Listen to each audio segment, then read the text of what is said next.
ট্রাম্পের $46 কোটি জরিমানা বাতিল মার্কিন আদালতের।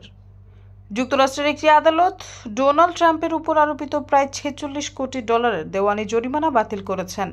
এক বিচারক ট্রাম্পকে তার সম্পদের পরিমাণ ভুয়া তথ্য দিয়ে ফুলিয়ে ফাঁপিয়ে দেখানোর দায়ে দোষী সাব্যস্ত করে বিশাল অঙ্কের জরিমানা করেছিলেন।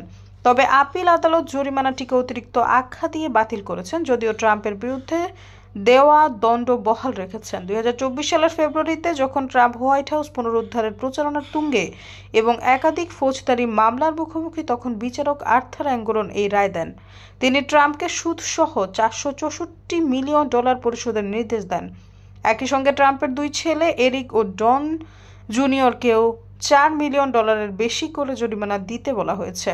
রায়ে বলা হয়েছিল, ট্রাম্প ও তার প্রতিষ্ঠান বেআইনিভাবে তার সম্পদের মূল্য বাড়িয়ে দেখিয়েছে ও সম্পত্তির মান জালিয়াতি করে ব্যাংক ঋণ ও বীমার সুবিধা আদায় করেছে। এছাড়া ট্রাম্পকে 3 বছরের জন্য ব্যবসা পরিচালনা থেকে নিষিদ্ধ করা হয়, যাকে তিনি বারবার কর্পোরেট ডেথ পেনাল্টি হিসেবে উল্লেখ করেছেন। সৈয়দা ফারিয়া, সমযোগ।